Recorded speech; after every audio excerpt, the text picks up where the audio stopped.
All right, so apparently my first attempt at this had no audio. I'm not sure what happened to my microphone, but anyway, just back out in the garage. Just wanted to give an update on the my progress with the Rapid Change ATC. I wanted to give a big shout out to Don um, and the Rapid Change ATC team. Their support and professionalism is awesome, and definitely a product they stand behind. So, yeah, Don's in the Discord channel, helping people and yeah, providing insights and help as needed. So, definitely appreciate that. So as you can see, my ATC looks a little bit different right now. And basically what we found is that, so right now the top cap, there's a black top cap that should be here, secured by several screws that holds um, the call it the ER11 nut in. So the problem that I had, and this is specific to my spindle and probably only a few out there. John confirmed he's only seen it a few times, but what it is the shaft on the spindle that goes down and connects to the nut is super short on my particular spindle. So I believe it's just over, like it's probably, my ruler is set up a little bit funny, but I mean, I've got maybe 15 mils, maybe 17 millimeters of extension. So what happens is it goes down to pick up the nut, but with that top cap here, this piece of the spindle hits first and causes it to not go down far enough to actually engage with the threads of the nut. Um, so obviously that's a bit of a problem and something um, that I need to rectify. Um, so I reached out to the in Discord, and Don was able to provide me with a thinner top cap piece that I could print in a matter of minutes. So again, he was like, "Oh, that's weird," and we took a few measurements and double checked a few things to see what kind of allowances we were working with, and he sent me a Fusion step file, like I said, within a few minutes that should allow me to print. It's printing right now, so we'll see, but it should allow for a much slimmer top cap that still holds the nut assemblies in secure enough, but will work with the spindle.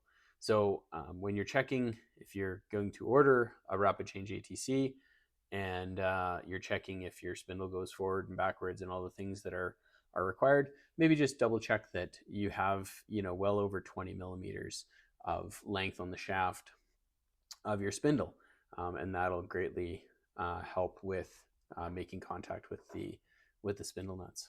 So well, I have the top cap off. I just kind of wanted to go over, what you see inside. So obviously this is the magazine. This is all milled HDPE, and then these are 3D printed, and this is the nut holders basically. So you can see the ball bearings in there that engage with the nut, and then the large springs that allow this to move up and down when it engages with the spindle, which is pretty cool. So yeah, really well machined. You can see the electronics channel here for the IR sensor that's built in to check for your collet nut, make sure that it either is removed or put on as it retracts. Um, yeah, and also just want to give a shout out to the Rapid Change team regarding the web services portal.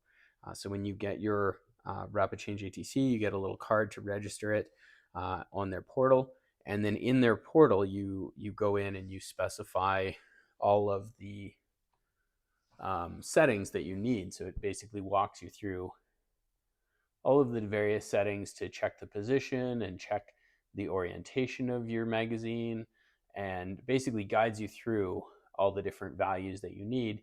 You input them, and then out of that, you get the macros that are required to make everything work.